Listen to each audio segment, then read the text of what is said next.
नमस्कार दोस्तों, मैं मनन कुमार पांडे स्वागत करता हूं आप सभी को अपने YouTube channel MKP knowledge zone में। दोस्तों, जैसा कि आप देख रहे हैं, आज मेरे सामने है क्लास 11th के प्रश्नावली 1.1 का प्रश्न। दोस्तों, इससे पहले मैंने इंट्रोडक्शन और 1, 2, 3 क्वेश्चन मैं पहले वीडियो में अपलोड कर दिया हूं। आप उसे मेरे चैनल पर जाकर सर्च कीजिएगा, आपको मिल जाएगी। आज मैं इसी का जो बाकी का क्वेश्चन है 4, उसके बारे में बताने जा रहा हूं। तो जैसा कि आप देख रहे हैं क्वेश्चन 4, यह है निम्नलिखित समुच्चय को समुच्चय निर्माण में व्यक्त कीजिए। दोस्तों, समुच्चय निर्माण के बारे में मैं इंट्रोडक्शन वीडियो में बता चुका हूं कि इसमें जो एलिमेंट हमारा होता है उसका गुणधर्म हम लिखते हैं जो कि बाकी से भिन्न हो। तो यहाँ पर लिखकर ऐसे इसका लिखने का अलग अलग तरीका भी हो सकता है, जितना शॉर्ट तरीका हो जाए अच्छा रहेगा। तो चलते हैं, देखते हैं क्वेश्चन 4 का क्वेश्चन नंबर 1। तो यहाँ पर यह दिया हुआ है 3, 6, 9 और 12।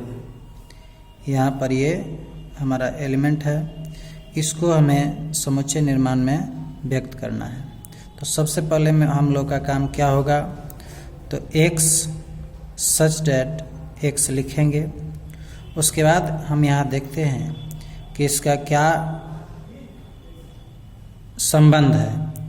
तो ये 3, 6, 9, 12, इसका संबंध यही है कि 3 का आप टेबल भी पढ़ सकते हो 4 बार, या 3 में n से मल्टीप्लाई कर दोगे। अब n क्या है, n कोई पूर्णांक हो सकता है, और यह पूर्णांक कहाँ से कहाँ तक होगा, तो ये होगा आपका 1 से लेकर और 4 तक। तो इसको हम कैसे संकेत में लिखते हैं, तो 1 को भी हमें शामिल करना है, तो n यहाँ लिख देंगे, और 1 को शामिल करना है तो यहाँ पर ग्रेटर देन इक्वल टू का साइन देंगे, और फिर लेस देन इक्वल टू 4 लिखेंगे। ऐसा लिखने का अर्थ हुआ कि हम जो यहाँ n का वैल्यू लेंगे वह 1 से लेकर 4 तक रख के बारी बारी से रखते जाएंगे, तो ये हमारा मान आ सकता है। इसके बाद दूसरा नंबर जो क्वेश्चन है वो आप अगर ध्यान से देखेंगे तो देखते क्या है, 2, 4, 8, 16, 32, यानी 2 का पावर अगर 1 करते हैं तो 2 आएगा, 2 करते हैं तो 4 आएगा, 3 करते हैं तो 8 आएगा, 16 करते हैं तो 4 करते हैं तो 16 आएगा, और 5 करते हैं तो 32 आएगा।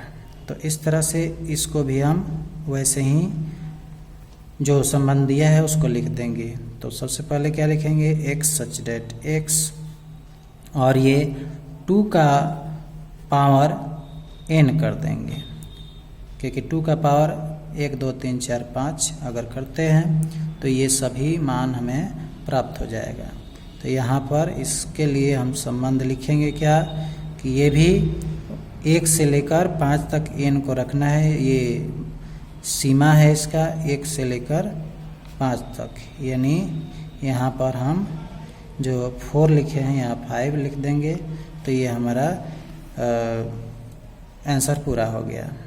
उसके बाद है 3 नंबर क्वेश्चन है। तो आप देखिए 5 है, 25 है, 125 है और 625 है। तो ये भी क्या लग रहा है, तो ये 5 का पावर 1, तो 5, 2 रखेंगे तो 25, 3 रखेंगे तो 125, 4 रखेंगे तो 625 आएगा। तो इसको भी हम वैसे ही लिखेंगे, x such that x equal to, और ये 5 का पावर है और इसका पावर n कर दिए, तो n कहाँ तक इसका सीमा है, तो यहाँ 4 तक सीमा है। तो यहाँ पर 1 greater than equal to n less than equal to 5, ये हमारा आंसर हो गया। उसके बाद जो 4th नंबर क्वेश्चन है वो है 2, 4, 6 और डॉट डॉट डॉट कर दिया है। इसका मतलब है कि ये आगे भी चलता जाएगा। तो यहाँ पर ये प्रॉपर्टी दर्शा रहा है कि 2, 4, 6, उसके बाद 8 आएगा, 10 आएगा और 12 आएगा, ऐसे ही आता जाएगा। यानी ये सभी जो कलेक्शन है वो क्या है, सम प्रकृत संख्याओं का कलेक्शन है। तो हम यहाँ पर इसको ऐसे लिखेंगे x सच दैट x, और यहाँ पर दे देंगे कि ये क्या है, तो एक x क्या है, एक प्रकृत सम प्रकृत संख्या है। कैसा संख्या है, सम प्रकृत। सम कहने का मतलब क्या है, तो 2 से जो डिवाइड हो जाए, सम प्रकृत संख्या है। तो ये हमारा आंसर हो गया। उसके बाद जो 5th नंबर क्वेश्चन है वो है 1, 4, 9 डॉट डॉट डॉट, ये हो जाएगा आपका 100 तक। यानी 100 तक की हमें यहाँ पर संख्या लेनी है। तो 100 तक लिखने के लिए अब यहाँ हम टोटल तो लिख नहीं सकते हैं, डॉट डॉट कर दिया गया है। तो इसलिए ये x सच डेट x, और यहाँ पर ये n यानी जो भी प्रकृत संख्या है उसका ये स्क्वायर है। यानी 1 का स्क्वायर, 2 का स्क्वायर, 3 का स्क्वायर, इसी तरह से 4 का स्क्वायर, ये 10 तक स्क्वायर हम करते जाएंगे। तो यहाँ पर क्या करना होगा हमें, तो n के जगह पर 1 रखना होगा, 2 रखना होगा, 3 रखना होगा, 4 रखना होगा, 5, 6, 7, 8, 9, 10 तक रखना होगा। तो यहाँ पर हम लिख देंगे 1 greater than equal to n और लेस देन इक्वल टू 10। ये हो गया 5th नंबर क्वेश्चन। अब क्वेश्चन नंबर 5th यानी 5 का फर्स्ट क्वेश्चन क्या कह रहा है, इसको और थोड़ा सा हम आगे करते हैं। तो देखते क्या है कि निम्नलिखित समुच्चय के सभी अवयवों को सूचीबद्ध कीजिए। यानी इससे जितने भी अवयव हमें प्राप्त होगा उसको सूचीबद्ध करना है। सूचीबद्ध करने का मतलब है कि इसको हम सारणी रूप में व्यक्त करें। तो अब आइए, यहाँ दिया है x सच डेट x एक विषम प्रकृत संख्या है। तो दोस्तों विषम प्रकृत संख्या, जैसा कि प्रकृत संख्या होता है 1 से लेकर अनंत तक, तो उसमें 1, 2, 3, 4, 5, अब 1, 3, 5 ये सब क्या है, विषम है, क्योंकि ये सभी में 2 से भाग नहीं लगता है। तो हम यहाँ कलेक्शन करेंगे तो 1, 3, 5, उसके बाद 7, 6 तो होगा नहीं, उसके बाद डॉट डॉट डॉट ये कर देंगे, क्योंकि यहाँ पर कोई सीमा नहीं है कि हमको यहाँ तक ही रखना है। तो ये डॉट डॉट कर दिए, तो ये आपका आंसर आ गया। उसके बाद जो 2 नंबर क्वेश्चन है वो है b इक्वल टू, ये a हो गया, सेट का नाम रख देंगे a और ये b है। तो इसमें कह रहा है कि x सच डेट x एक पूर्णांक है और इसका लिमिट दिया है कि हमें कहाँ से कहाँ तक रखना है मान। तो -1/2 से बड़ा और 9/2 से छोटा। तो -1/2 अगर हम संख्या रेखा पर देखते हैं तो -1/2 के बाद क्या आएगा, तो 0 आएगा, 0 आएगा। उसके बाद पूर्णांक, केवल पूर्णांक लेना है। उसके बाद 1 आएगा, उसके बाद 2 आएगा, उसके बाद 3 आएगा, उसके बाद 4 आएगा। और 9/2 का मतलब क्या होता है, यानी 4.5। तो 4.5 तो पूर्णांक है नहीं, इसलिए हमें 4 ही ले लेना होगा। तो यहाँ पर हम जो सेट लिखेंगे इसको सारणीबद्ध करेंगे, सूचीबद्ध करेंगे, तो वो हो जाएगा 0, 1, 2, 3 और 4, क्योंकि हमें पूर्णांक ही लेना होगा, पूर्णांक को छोड़कर दूसरा नहीं लेना होगा। उसके बाद 3rd नंबर क्वेश्चन होगा, x एक पूर्णांक है और यह क्या कर रहा है, तो x² less than equal to 4, greater than equal to 4।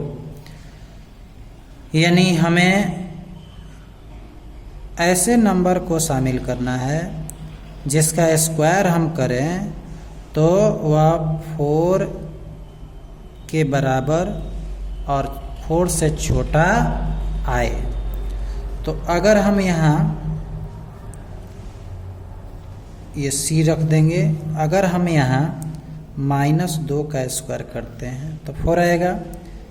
फिर 2 का भी स्क्वायर अगर हम करते, -1 का भी स्क्वायर करते हैं तो ये भी आएगा, 4 से छोटा आएगा। फिर 0, फिर 1 लेंगे और फिर 2। यानी इन सभी का स्क्वायर अगर हम करते हैं तो हमारा वैल्यू या तो 4 आ सकता है और नहीं तो 4 से कम आ सकता है। तो इसलिए हम यहाँ जो मान रखेंगे वो -2 से लेकर 2 तक। अगर 3 लेते हैं या 4 लेते हैं तो जो स्क्वायर करेंगे तो अधिक हो जाएगा, तो यहाँ हमारा लिमिटेशन ख़त्म हो जाएगा। इसलिए हमें वैसे मान को ही लेना है जो 4 से ज़्यादा उसका स्क्वायर न आए। उसके बाद है 4th नंबर जो क्वेश्चन है, 4th नंबर क्वेश्चन, इसमें आप देख रहे हैं कि x लॉयल शब्द का एक अक्षर। तो दोस्तों इसमें हमें सूचीबद्ध इसको करना है।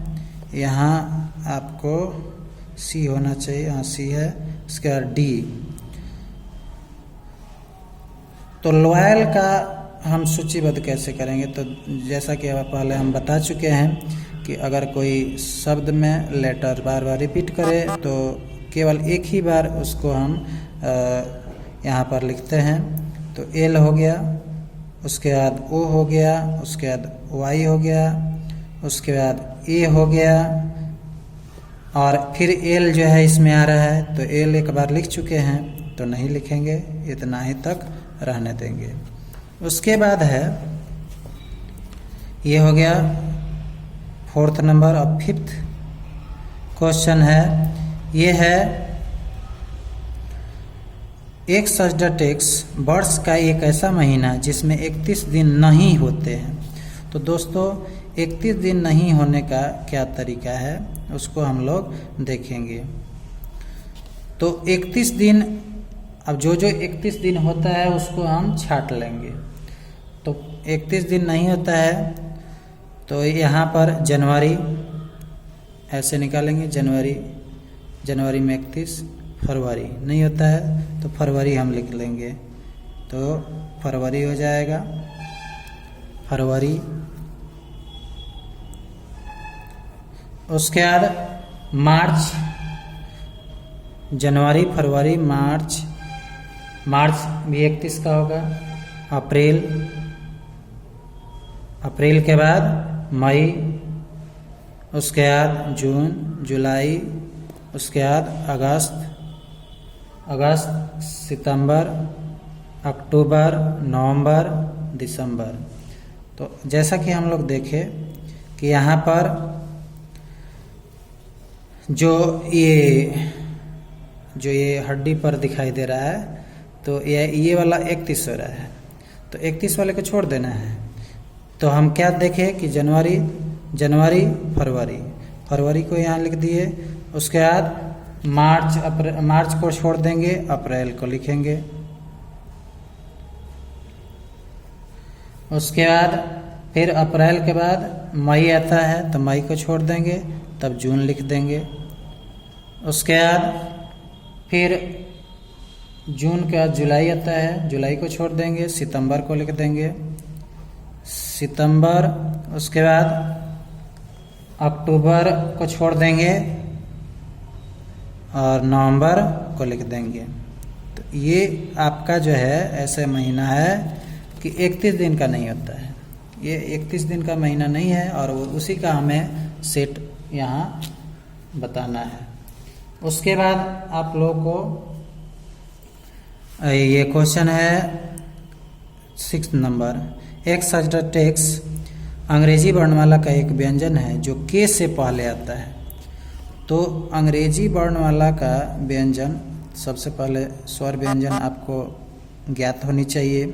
तो अंग्रेजी वर्णमाला का स्वर ए ई आई ओ यू, ये 5 गो जो है स्वर है, इन्हें छांट देंगे और बाकी सब जो है व्यंजन के लिए आप यूज कर सकते हैं। तो यहाँ एफ इक्वल टू ए छोड़ देंगे तो बी आएगा।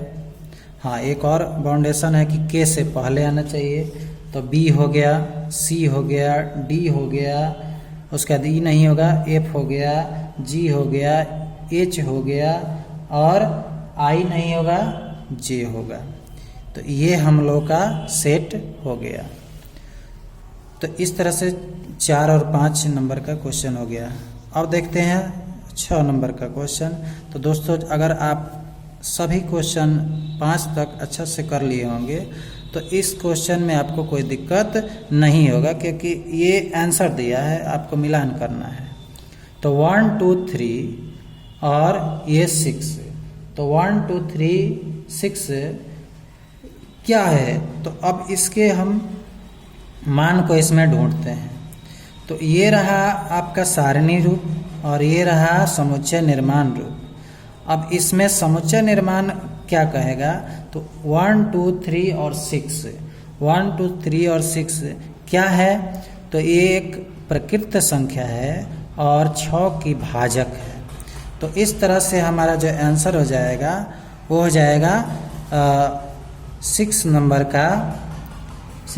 का जो 1 का होगा वो सी हो जाएगा, सी हो जाएगा।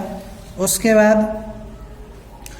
बाद आपको देखने में लग रहा है 2 और 3, तो 2 और 3 जो है वो इसका संबंध इसमें ढूंढा जाए। तो ये तो होगा नहीं, ये सब तो होगा नहीं, ये हो ही गया सी नंबर 1 का। उसके बाद एक अभाज्य संख्या है और 6 का भाजक है, तो अभाज्य संख्या 6